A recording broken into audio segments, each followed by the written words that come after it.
Hello dear students, welcome to ETP star. I am Priya Gautam, your physics faculty. तो I hope आप सबकी जो NTSC की प्रिपरेशन है वो बहुत ज़्यादा अच्छी चल रही है। तो इस वीडियो में हम महाराष्ट्र एनटीएससी के 2019-20 के पीवाईक्यूज डिस्कस करने वाले हैं। अब देखो यार, ऐसा नहीं है कि बाकी जो स्टेट के बच्चे हैं वो इन पीवाईक्यूज का बेनिफिट्स नहीं ले सकते या उनके ये कोई काम का नहीं है, ये महाराष्ट्र स्टेट का है तो उनके कोई काम नहीं आएगा। ऐसी कोई भी बात नहीं है, ठीक है। आपको ये बहुत ज़्यादा ज़रूरी है कि आप सिर्फ अपने ही स्टेट के नहीं बल्कि सारे स्टेट के पीवाईक्यूज लगाओ, क्योंकि जो क्वेश्चंस है आप वो पीवाईक्यूज उठा के देखोगे तो आपको आइडिया लगेगा कि कैसे क्वेश्चंस पूछे जाते हैं और इवन हो सकता है कि वो कहीं ना कहीं आपके काम आ जाए, ठीक है। तो ये वीडियो सारे स्टेट के बच्चों के लिए ही बेनिफिशियल है। ऐसा नहीं कि महाराष्ट्र पीवाईक्यूज है तो सिर्फ वही बच्चा देखेगा, तो आप सबके लिए बेनिफिशियल है, आप सबके लिए बहुत हेल्पफुल रहेगी, ठीक है। तो हम स्टार्ट करते हैं महाराष्ट्र स्टेट के 2019-20 के पीवाईक्यूज। तो ठीक है, पहला क्वेश्चन देखते हैं हमारा यहाँ पर।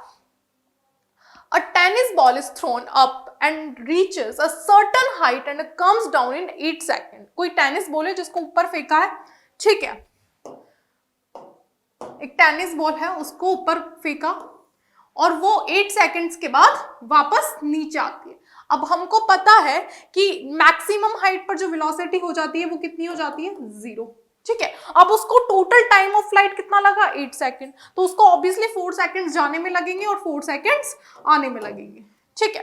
If the values of acceleration due to gravity 10 metre per second square, then height reached by tennis ball and velocity with which it strikes to the ground respectively is, हमें बतानी है। एक तो ये हाइट बतानी है कि यहां से यहां तक जो ये मैक्सिमम हाइट इसने रीच करी है वो मैक्सिमम हाइट कितनी है, ठीक है। और जिस वेलोसिटी से ये यहाँ पर स्ट्राइक करेगी वापस ग्राउंड पर, वो वेलोसिटी बतानी है, ठीक है। तो देखो यहाँ पर ध्यान से, हमको पता है कि जो टाइम ऑफ फ्लाइट है, सिर्फ अगर हमसे ये पूछा जाता कि सिर्फ मैक्सिमम हाइट पर पहुंचने में कितना टाइम लगा, तो हम यूज करते हैं मोशन की फर्स्ट इक्वेशन, उससे पता है T=u/z। अब हमें पता है कि जितना टाइम जाने में लगता है उतना टाइम आने में लगता है, तो टोटल टाइम ऑफ फ्लाइट कितना हो जाएगा, 2u/g, ठीक है। तो total time of flight is equal to 2u/g, ठीक है। अब यहां से क्या हमें u मिल जाएगा, बिल्कुल। तो what is u t into g divided by 2, and t की वैल्यू कितनी है, 8 सेकेंड्स, g की वैल्यू दी हुई है 10 metre per second square and 2। तो यहां से जो u आया है हमारा वो आ जाता है हमारा 40 मीटर पर सेकेंड, यानी कि ये तो फिक्स्ड है कि जिस वेलोसिटी से ये फेंका होगा उसी वेलोसिटी से ये यहाँ पर ग्राउंड पर हिट करेगा। तो एक आंसर तो हमने यहाँ पर फाइंड कर लिया, ठीक है। उसके बाद हमें मैक्सिमम हाइट भी फाइंड करनी है। तो what is maximum height, h is equal to u²/2g, h is equal to u²/2g, ठीक है। तो u की वैल्यू हमारे पास है, तो u² 40 into 40 and divided by 2g, 2 into 10, ठीक है। 0 से 0 कट हो गया, ये 2 टाइम्स, तो यहाँ पर मैक्सिमम हाइट कितनी आ गई, 80 मीटर्स। मैक्सिमम हाइट कितनी आ गई हमारी, 80 मीटर्स। तो बहुत इजी क्वेश्चन था वैसे तो, ठीक है, कुछ भी ज्यादा इसमें ऐसा नहीं था। तो कौन सा ऑप्शन हमारा यहाँ पर करेक्ट हो जाएगा, सबसे पहले हमसे मैक्सिमम हाइट पूछ रहे हैं तो 80 और 40 हमारा आंसर होना चाहिए। तो 80 और 40 में देखो 4 ऑप्शन हमारा यहाँ पर करेक्ट हो जाएगा, ठीक है। Now moving on, next question. For a color blind person, choose the incorrect statement for the following. तो incorrect statement कौन सा है, incorrect statement, road cells are present on retina, ये तो correct statement है ना। थर्ड है, cone cells are present on retina. देखो जो रोड सेल्स होती है वो काम करती है लो लाइट में, ठीक है, जो हमारे नाइट विजन के लिए रिस्पॉन्सिबल होती है, और जो कौन सेल्स होती है वो हमारी डे लाइट में काम करती है, जो हमारा कलर डिस्क्रिमिनेशन होता है, कलर को पहचानना होता है, वो उसके लिए रिस्पॉन्सिबल होती है, ठीक है। तो जो सेकंड ऑप्शन है वो यहाँ पर हमारा इनकरेक्ट हो जाएगा, ठीक है। Cone cells are present on retina, तो सेकंड ऑप्शन हमारा यहाँ पर इनकरेक्ट हो जाएगा, हमें इनकरेक्ट स्टेटमेंट बताना है, ठीक है। तो second option is correct. Now next question, a sound signal is simultaneously sent in a air and water from a bat on a river, ठीक है। The echo of sound strike by river bed, यानी कि कैसा system है कि आप मान लो ये नीचे रिवर बेड है, ठीक है, ध्यान से समझना, और ये यहाँ पर रिवर है, ठीक है। और यहां पर आपकी कोई बोट है, ऐसी ऐसी बोट बना लो, ठीक है। यहां से ऊपर एक एरोप्लेन जा रही है, ठीक है, एरोप्लेन जा रही है, एरोप्लेन बना लेते हैं, ठीक है। ये है हमारा एरोप्लेन, ठीक है। मुझे तो एरोप्लेन थोड़ा ऐसा होता तो नहीं है बट इमेजिन कर लो, ठीक है। ये हो गया हमारा एरोप्लेन, ठीक है। और ये है नीचे रिवर बेड, तो इसका यहां से यहां तक डिस्टेंस मान लो d1 और यहां से यहां तक डिस्टेंस मान लो d2। अब क्वेश्चन क्या बोल रहा है ये देखो, देखो फिजिक्स में सबसे ज्यादा इंपॉर्टेंट है कि जैसे आप लैंग्वेज पढ़ो वैसे ही उसका डायग्राम छाप लो, ठीक है। डायग्राम से सारी पिक्चर एकदम क्लियर हो जाती है। मैंने पहले भी बताया कि डायग्राम बनाने से पता चल जाता है कि एग्जैक्टली करना क्या है, क्या क्या दिया हुआ है और क्या सिचुएशन है, ठीक है। तो यहां पर देखो, The echo of sound struck by river bed is heard in 4th second, कि साइमल्टेनियसली इन दोनों को इको सुनाई दे रही है, ठीक है। इको यहाँ पर वापस सुनाई दे रही है, यानी कि इसको साइमल्टेनियसली वापस इको सुनाई दे रही है इसी के साइड एंड की, ठीक है। अब वो रिवर बेड से टकराकर जब वापस आ रही है तो उसको लग रहे हैं 4 सेकंड, उसको कितने लग रहे हैं 4 सेकंड, ठीक है। And while echo strike by aeroplane, और जब वो एरोप्लेन से वापस आ रही है टकराकर तो उसको कितने लग रहे हैं 8 सेकंड। अब यहां पर तो वाटर है, यहां पर एयर है, यानी कि वो यहां एयर से टकराई एरोप्लेन में तो उसको 8 सेकंड लग रहे हैं। वाटर से जाके वाटर में नीचे रिवर बेड से जाके टकरा कर वापस उसको जब इको सुनाई दी तो कितने सेकंड्स लग रहे हैं 4 सेकंड्स लग रहे हैं, ठीक है। Find the distance between aeroplane and river bed, मतलब हमें d1 प्लस d2 फाइंड करना है। देखो आपको डायग्राम से कितनी सारी चीजें क्लियर हो जाती है। हमको d1 प्लस d2 फाइंड करना है, d1 प्लस d2 फाइंड करना है। अब देखो आप मुझे ही बताओ एक बात कि हमें velocity of the sound in air दे रखी है, यानी कि हमें यहाँ की जो वेलोसिटी है वो कितनी दे रखी है 350 मीटर पर सेकेंड, यानी कि यहाँ पर जो स्पीड ऑफ साउंड है वो कितना है 350 इन एयर, और speed of sound in water कितना है 1500 मीटर पर सेकेंड। अगर मैं इस डिस्टेंस d1 की बात करूं आपसे, इस डिस्टेंस d1 की बात करूं तो वेलोसिटी इनटू टाइम d1 हो जाएगा, बट ये कौन सा टाइम है टकरा के वापस आने का, ठीक है। तो सिर्फ नीचे जाने तक का कितना हो जाएगा 4/2 मतलब 2 सेकेंड्स, आधा टाइम मतलब 4 सेकेंड्स में तो इको हो रहा है, मतलब जाके वापस भी आ रही है, तो सिर्फ जाने में कितना टाइम लगेगा 2 सेकेंड्स, ठीक है। तो d1 कितना हो जाएगा, d1 कितना हो जाएगा हमारा 1500 इंटू 2 प्लस d2 के लिए भी सेम बात करूं तो 8 सेकंड्स, तो किस कंडीशन में है जब इस पे गया साउंड और एरोप्लेन से टकराकर वापस आ गया। अगर मैं d2 इंटू सिर्फ ऊपर जाने का टाइम लिखूंगी तो कितना हो जाएगा 4 सेकंड, ठीक है। क्लियर है बिल्कुल, तो 4 सेकंड। तो यहां पर देखो कितना 350 इंटू 4, समझ में आया, सोच के देखो बिल्कुल, मतलब आप उसको इको मतलब टकरा के स्ट्राइक करके साउंड वापस आया, तो अगर सिर्फ हम जाने का टाइम लिखेंगे तो उसका आधा कर देंगे। क्लियर है, बिल्कुल क्लियर है, ठीक है।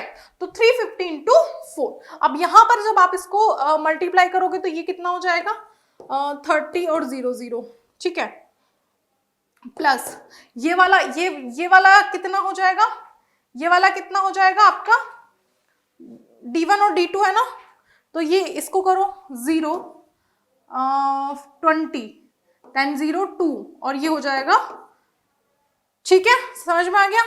उसके बाद ये कितना हो गया 0044, ठीक है। ये तो किस में आया, ये किस में आया हमारा मीटर में, और अगर देखो हमारे सारे ऑप्शंस किलोमीटर में दिए हुए हैं तो हमको क्या इसको किलोमीटर में चेंज करना पड़ेगा, बिल्कुल चेंज करना पड़ेगा। तो अगर इसको किलोमीटर में चेंज करेंगे तो 1000 से डिवाइड करेंगे तो कितना आ जाएगा ये 4.4 kilometre. d1 plus d2 is equal to 4.4 kilometre. I hope आपको बहुत अच्छे से समझ में आ गया होगा कि क्या सिचुएशन है, ठीक है। इसके बाद हमारा कौन सा ऑप्शन इसके लिए करेक्ट हो जाएगा, फर्स्ट ऑप्शन हमारा इसके लिए करेक्ट हो जाएगा, ठीक है। Now next question, unit of gravitational potential energy. अब देखो एनर्जी ही वर्क डन हमारा एनर्जी में कन्वर्ट होता है, एनर्जी हमारी वर्क डन होती है, ठीक है। तो जो वर्क डन का हमें पता है, जो एनर्जी का यूनिट होता है वो वर्क डन का यूनिट होता है। तो what is work done, force into displacement, मतलब फोर्स इनटू डिस्प्लेसमेंट मतलब न्यूटन इनटू मीटर। तो न्यूटन इनटू मीटर कौन सी यूनिट है, थर्ड ऑप्शन में दे रखा है न्यूटन इनटू मीटर, ठीक है। तो थर्ड ऑप्शन हमारा यहाँ पर करेक्ट है। Now next question, a ray of light is incident on the surface of transparent medium at an angle of 45, यानी angle of incident कितना दिया हुआ है 45, and refracted in the medium at an angle of 30 degree. refracted जो refracted angle है वो कितना दिया हुआ है 30 डिग्री. ठीक, angle of refraction. What will be the velocity of the light in the transparent medium. अब देखो यहाँ पर स्नेल लॉ लगेगा. ठीक है, पहले तो क्या क्वेश्चन बोल रहा है, मैंने सबसे पहले बोला डायग्राम बनाना है. तो कैसे डायग्राम बनाओगे आप? देखो जैसे हम यहाँ पर मैं क्वेश्चन पढ़ती हूँ तो आप पहले खुद ट्राई करने की कोशिश कर लिया करो. ठीक है, फिर मैच किया करो कि क्या आपने सही किया है, अगर आपने गलत किया है तो कहाँ गलत किया है. ठीक है, सारा सॉल्यूशन आपको यहाँ नहीं देखना, पहले खुद से ट्राई करना है तो मजा आएगा. ठीक है, तो मजा आएगा, तो इंटरेस्ट बना रहेगा कि क्या है. तो पहले खुद से ट्राई करिए, फिर सॉल्यूशन देखिए. ठीक है, पहले वीडियो को पॉज करो, फिर ट्राई करो. ठीक है, फिर वापस ऑन करो कि अगर आपका आंसर मैच नहीं हो रहा हो तो कैसे हो रहा है, और अगर मैच हो रहा है तो फिर वेल डन. ठीक है, तो देखो यहाँ पर ये है μ1, इसको मान लेते हैं ये है एयर, और इसका रिफ्रैक्टिव इंडेक्स कितना हो जाएगा 1. ठीक है, और μ2 हमें नहीं पता. ठीक है, इसके बाद एंगल ऑन, ये नॉर्मल है, रे आई इंसिडेंट हुई, ये रे आई इंसिडेंट हुई, एंगल ऑफ इंसिडेंट 45 डिग्री. अब ये ट्रांसपेरेंट मीडियम है, मतलब ये डेंसर है, ये रे. ठीक है, तो वैसे तो हमें एंगल दिया हुआ है, और हमारी जो रे ऑफ रिफ्रैक्शन है वो टुवर्ड्स द नॉर्मल टिल्ट हो जाएगी, डेविएट हो जाएगी. तो जो ये रिफ्रैक्शन हुआ तो एंगल ऑफ रिफ्रैक्शन कितना हो जाएगा 30 डिग्री. तो ठीक है, एंगल आई कितना दिया हुआ है 45, और एंगल आर कितना दिया हुआ है 30 डिग्री. तो स्नेल लॉ से हमें पता है, यूजिंग स्नेल लॉ क्या पता है, sine i divided by sine r is equal to μ2 divided by μ1. और what is refractive index? Refractive index is equal to speed of light in vacuum divided by velocity of light in medium. ठीक है, तो μ2 को क्या लिख सकती हूं मैं? Speed of light divided by velocity in medium 2 v2. μ1 को क्या लिख सकती हूँ? c divided by velocity of light in medium 1. c से c कट जाएगा तो ये कितना हो जाएगा v1 divided by v2. v1 divided by v2. ठीक है, अभी देखो यहाँ पर, ठीक है, यहाँ पर देखो आप, जो μ2 है वो तो हमको नहीं पता, μ1 पता है हमको 1. ठीक है, μ2 का ये पता है हमें 1. अगर हमें साइन आई और साइन आर भी पता है, क्योंकि साइन आई यानी कि साइन 45 डिग्री कितना हो जाता है, साइन 45 डिग्री कितना हो जाता है, साइन 45 डिग्री जो है हमारा, अभी यहाँ पर ये समझो, सिर्फ ये समझो, कंफ्यूज नहीं होना, बिल्कुल भी कंफ्यूज नहीं होना. ठीक है, इतना सा पता रखो. यहां से हमें सबसे पहले μ2 निकाल लेते हैं. ठीक है, μ2 निकालेंगे तो वेलोसिटी आ जाएगी. ठीक है, साइन आई की वैल्यू यानी कि साइन 45 की वैल्यू कितनी 1/√2. तो 1/√2 डिवाइडेड बाय साइन 30 कितना, साइन 30 कितना 1/2. ठीक है, μ2 नहीं पता, μ1 1. ठीक है, तो यहां से μ1 कितना, μ2 कितना निकल के आ गया, μ2 कितना निकल के आ गया, ये कितना हो जाएगा 2/√2. ठीक है, 2/√2. ठीक है, 2 ऊपर चला गया, √2 नीचे आ गया, और ये कट हो गया इससे √2 टाइम्स. ठीक है, तो व्हाट इज μ2 इज √2. अब μ2 को क्या लिख सकती हूँ मैं, c/v2, और v2 तो हमसे पूछी जा रही है, μ2 इज इक्वल टू c/v2, और v2 हमसे पूछा जा रहा है, v2 क्या हमसे पूछा जा रहा है, और c तो मुझे पता है कि स्पीड ऑफ लाइट है इन वैक्यूम. कितनी होती है speed of light in vacuum? तो यहां से v2 is equal to c speed of light in vacuum 3 × 10⁸ divided by μ2 की वैल्यू कितनी √2 कितना होता है 1.41. तो अगर आप इसको डिवाइड करोगे तो कुछ आएगा 2.12, और इंटू 10⁸ तो है ही, ये आ जाएगी हमारी speed of light in medium 2.12 into 10⁸ metre per second. तो कौन सा देखो ऑप्शन आपका यहाँ करेक्ट हो जाएगा, सेकेंड ऑप्शन इज करेक्ट. ठीक है, तो देखो सेकेंड ऑप्शन इज करेक्ट. समझ में आ गया, इजी था. ठीक है, और जिसने भी किया है वीडियो पॉज करके वो कमेंट सेक्शन में बताएगा कि उसका सही था या नहीं था. ठीक है, किसने सॉल्यूशन सही किया है मुझसे पहले. ठीक है, और जिसकी कहीं पर डाउट है तो वो भी आप कमेंट बॉक्स में पूछ सकते हो, ठीक है। Match the column, choose correct alternative from give option, ठीक है। तो हमें मैच करना है। सबसे पहले देखो, satellite orbit, high above earth surface, ठीक है, height above earth surface, period of revolution और उसके यूजेस क्या क्या हैं। तो अगर हम एक भी मैच कर लेते हैं तो देखते हैं हमारा आंसर पहली बारी में ही करेक्ट आता है, तो ठीक है। देखो, अगर हाइट ऑफ अर्थ ऑर्बिट की बात, हाई अर्थ ऑर्बिट की बात हो रही है, अगर हाई अर्थ ऑर्बिट की बात हो रही है तो उसके लिए हाइट अबोव अर्थ सरफेस भी क्या होनी चाहिए, हाई होनी चाहिए। तो इसके लिए हाई के लिए अर्थ सरफेस की हाइट भी ज्यादा होनी चाहिए। तो कितना, जो सबसे ज्यादा होगी वो ए से मैच हो जाएगी। तो सबसे ज्यादा कौन सी है, बी ऑप्शन। देखो, ग्रेटर देन इक्वल टू 35780, तो ए के साथ क्या मिल गया, बी। लिखते जाओ, ए के साथ क्या मिल गया, बी, ठीक है। अब कितना, इसके साथ रेवोल्यूशन कितना हो जाएगा, 24 आवर्स, ठीक है, क्योंकि सबसे बड़ा हो जाएगा तो कितना हो जाएगा, 24 आवर्स, ठीक है। तो इसके लिए हम क्या लिखेंगे, थर्ड, ठीक है, ये वाला थर्ड है, ठीक है। उसके बाद जियो स्टेशनरी सैटेलाइट्स के लिए ये होता है, तो क्या ये नहीं, ये इसके लिए मेटेरोलॉजी के लिए क्या, कौन सा होता है, फर्स्ट क्या था, हाई अर्थ ऑर्बिट है, हाई अर्थ ऑर्बिट है तो मेटेरोलॉजी, क्या आएगा, मेटेरोलॉजी, ठीक है। तो कौन सा ऑप्शन करेक्ट हो जाएगा। अब अगर आप देखो, अगर ऐसे भी दो ऑप्शन दिए मैं आपको, ऐसे भी दो ऑप्शन दिए हुए हैं, ऐसे भी दो ऑप्शन दिए हुए हैं, तो फिर आपको डिसाइड करना है कि आप सेकंड अभी बी वाला भी मैच करो, फिर सी वाला भी मैच करो, ठीक है। लेकिन पहले हम देख लेते हैं, क्योंकि हमारे पास देखो क्वेश्चंस बहुत ज्यादा होते हैं एग्जाम में, टाइम बहुत कम होता है, तो स्मार्ट भी बनना है, ठीक है। तो कैसे करोगे, अगर यही वाला ऑप्शन आपको दो बार दिया हुआ है, ठीक है, दो ऑप्शंस में दिया हुआ है, ठीक है, तो फिर हम आगे बढ़ेंगे। अगर ये एक ही बार दिया हुआ है तो उसी को टिक कर देंगे, ठीक है। तो फर्स्ट नहीं है, थर्ड भी नहीं है, second A B, third first, तो क्या सेकंड ऑप्शन हमारा यहाँ पर करेक्ट हो जाएगा, क्योंकि थर्ड में भी यहाँ पर थर्ड है, ठीक है। तो ये भी रॉन्ग हो जाएगा। हमारा कौन सा ऑप्शन यहाँ पर करेक्ट हो जाएगा, सेकंड ऑप्शन इज करेक्ट। कौन सा ऑप्शन करेक्ट हो जाएगा, second option is correct. Now moving on, an electric iron uses a power of 1320 watt, मतलब 1320 volt, when set of higher temperature, ठीक है, हायर टेम्परेचर की बात हो रही,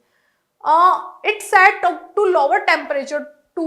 lower temperature on third of higher temperature current is used, यानी current का 1/3 use होगा। अगर इसको मैं लोअर टेम्परेचर पर लेके जाऊं, तो अगर मैं इसको लोअर टेम्परेचर पर लेके जाऊं तो क्या होगा, सिर्फ ओनली 1/3 करंट यूज होगा, ठीक है, एट लोअर टेम्परेचर, ठीक है। If iron is connected to a potential of 220 volt, हमें पता है जो हमारा घर पे वोल्टेज रहता है वो 220 वोल्ट रहता है, ठीक है। The power used to lower temperature is, अब हमें जो लोअर टेम्परेचर पर पावर यूज्ड हो रही है वो हमें बताना है, ठीक है। तो देखो, अगर पहला केस में यहां पर ले लूं तो हमको क्या पता है, फॉर्मूला हमें पता है P = VI, ठीक है। अब देखो, अगर मैं अगर हायर टेम्परेचर की बात करती हूँ तो हायर टेम्परेचर पे इस पावर को लिख लो आप P1, और V तो वोल्टेज तो सेम रहेगा, किसी भी टेम्परेचर पे 220 वोल्टेज आता है, ठीक है। और I करंट कितना हो जाएगा, इसको मान लो I1 at higher temperature. Higher temperature पर पावर कितनी दी हुई है, 1320, और वोल्टेज तो सेम रहेगा 220, तो क्या हमें हायर जो I1 है वो मिल जाएगा, यानी कि हायर टेम्परेचर पर करंट मिल जाएगा। बिल्कुल, कैसे मिलेगा, I1 = 1320 डिवाइडेड बाय 220, ठीक है। तो यहां से जो ये कट हो गया ये, और ये हो गया 6 टाइम, यानी कि 6 एम्पियर। हायर टेम्परेचर पर करंट कितना मिल गया हमें, 6 एम्पियर। अब हमें बोला है कि लोअर टेम्परेचर पर जो करंट है वो हायर टेम्परेचर का 1/3 है, जो lower if set to lower temperature on third of higher temperature current is used, यानी कि जो I2 है वो कितना है, I1/3, ठीक है। तो कितना हो गया ये, 6/3 = 2 एम्पियर। अब अगर हमें पावर निकालनी है एट लोअर टेम्परेचर पे, उधर करते हैं और अच्छे से दिखाई देगा आपको। तो यहां पर देखो, एट लोअर टेम्परेचर,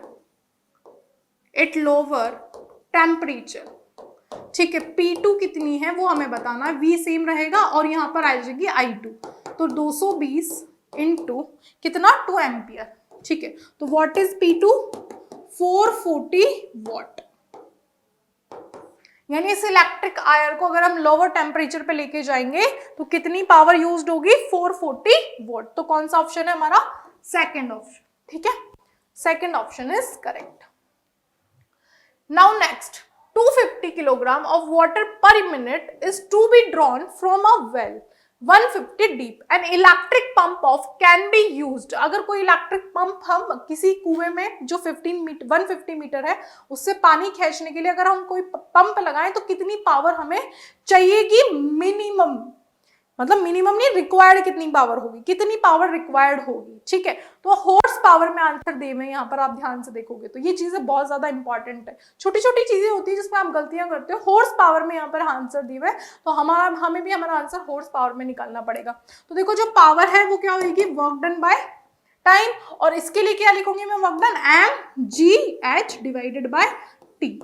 ठीक है, मास कितना दिया हुआ है 250 किलोग्राम ऑफ वाटर पर मिनट. मिनट को सेकंड्स में चेंज करना पड़ेगा तो 60 सेकंड्स. ठीक है, 60 सेकंड्स. और जी का वैल्यू यहाँ पर 10 metre per second square use कर सकता है. ठीक है, एंड हाइट कितनी दी हुई है 150 मीटर. और अब हमको ये पता है कि हमें पता है कि जो 1 हॉर्स पावर होता है उसके लिए कितने वोट लिखता है, 446 वोट लिखता है. तो अगर मैं इसको 446 से डिवाइड कर दूंगी तो क्या ये हॉर्स पावर में चेंज हो जाएगा, बिल्कुल हो जाएगा.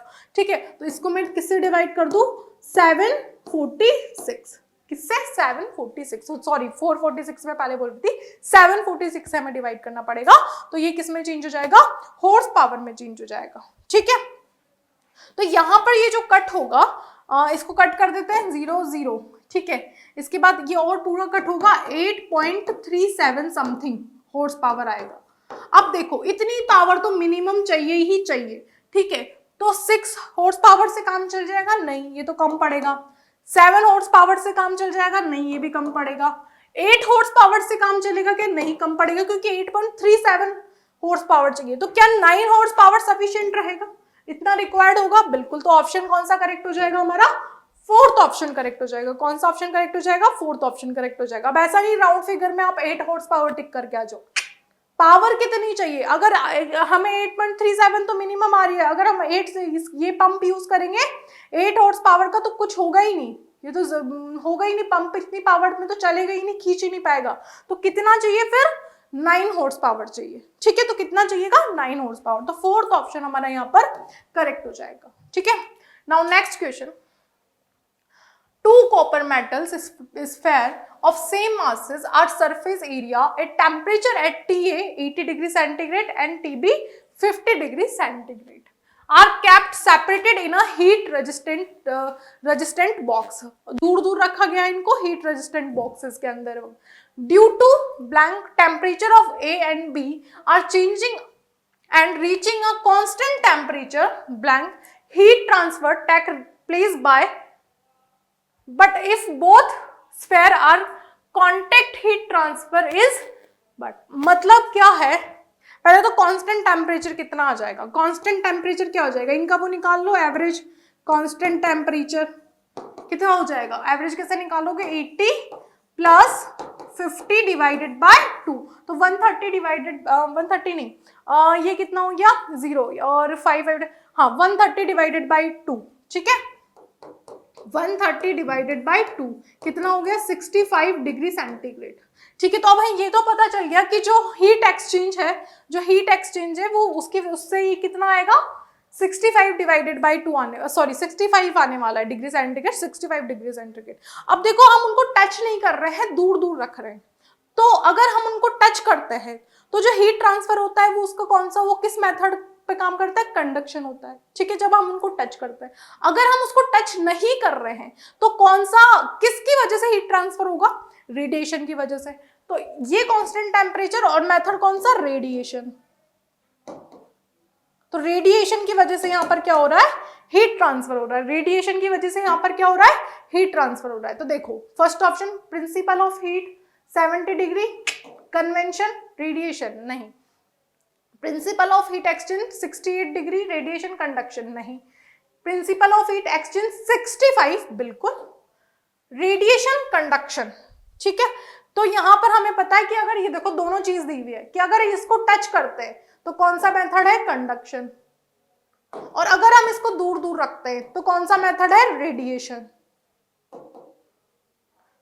तो ये कौन सा फिनोमेना है, ये क्या है, रेडिएशन, और ये क्या है, कंडक्शन।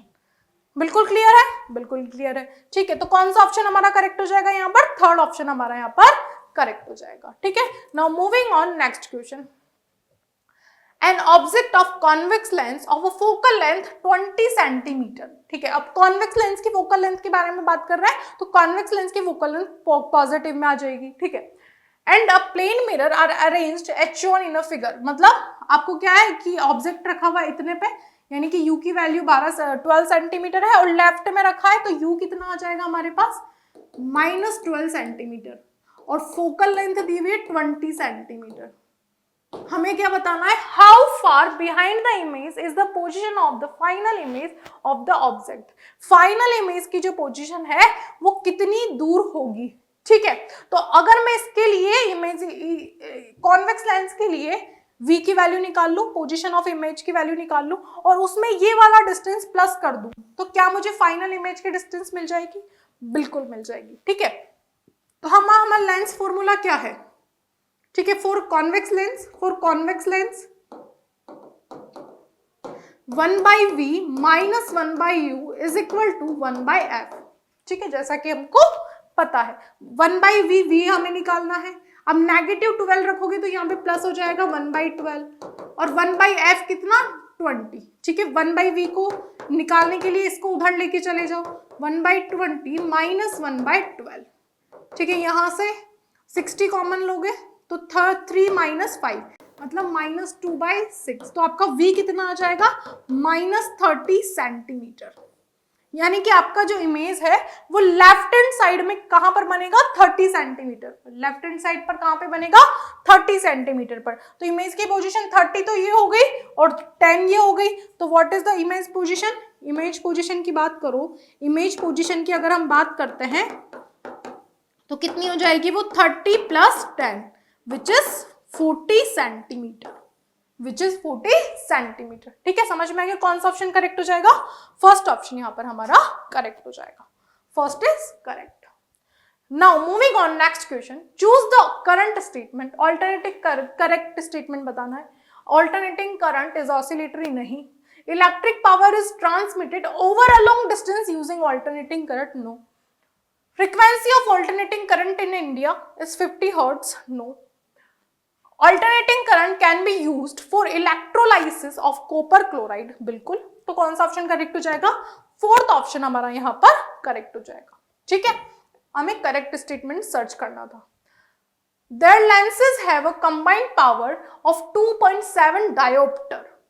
3 lenses है, ठीक है, 3 lenses है जिनकी पूरी कंबाइंड पावर है 2.7 डायोप्टर, यानी कि जो कंबाइंड पावर है वो क्या हो जाएगी, 3 लेंसेज की, P1 + P2 + P3। ठीक है, तो ये P कितना दिया हुआ है, 2.7D। अब आगे बढ़ते हैं क्वेश्चन को।